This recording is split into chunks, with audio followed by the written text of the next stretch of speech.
ሌሊቱን ሙሉ ከፌስቡክ ወጥቶ ቴሌግራም፣ ከቴሌግራም ወጥቶ ዩቲዩብ፣ ከዩቲዩብ ወጥቶ ትዊተር፣ ከትዊተር ወጥቶ ኢንስታግራም፣ በዚህ ሁሉ ሲባክን 10 ሰዓት ሌሊት ይነጋል።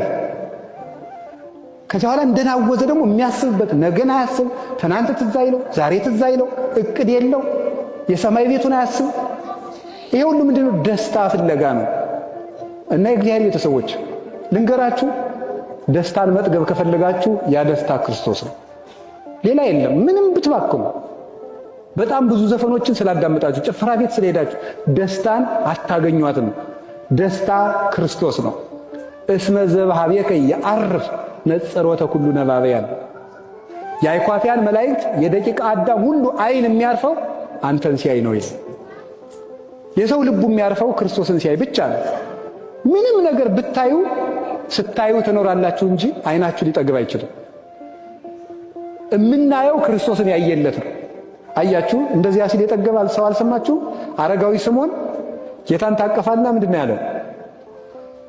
ይዜ ተስዕሮ ለገብርከ፣ ዛሬ ባሪያህን ታሰናብተዋለህ። ለምን? እስመ ርእየ አዕይንተ ያድኅኖተከ፣ አይኖቼ ማዳንህን አይተዋል።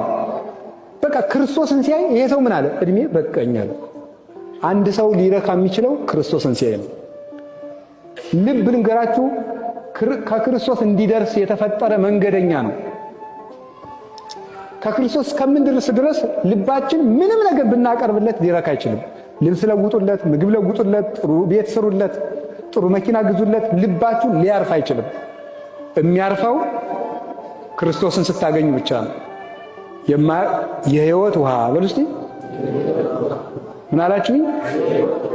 ምን አላችሁኝ?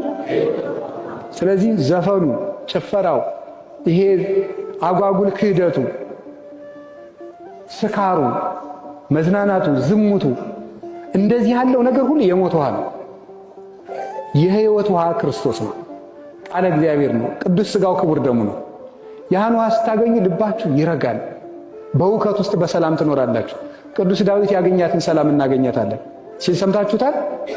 ምንድን አለው? እግዚአብሔር ያፈርህ ሊተ ምንትኑ ያፈራሃኒ፣ እግዚአብሔር ምእመን አለ ሕይወቴ ወምንትኑ ያደነግጸኒ፣ እመኒ ጸብአኒ ተአይን እይፈራሃኒ ልቤ። እግዚአብሔር ብርሃኔ ነው፣ ምን ያስደነግጠኛል? እግዚአብሔር የሕይወቴ መታመኛዋ ነው። ከተማ እንኳን ቢከበኝ ልቤ አይደነግጥብኝም ይላል። እግዚአብሔርን ያላገኘች ነፍስ ደግሞ በቅጠል ኮሽታ ሁሉ ትደነግጣለች። ሰዎች ሁሉ ኃጢአታችንን ያወቁብን ይመስለናል። ቀድመን እኛ እንሸሻለን። ያ እንዳይሆን ክርስቶስ የሕይወት ውሃ ነው።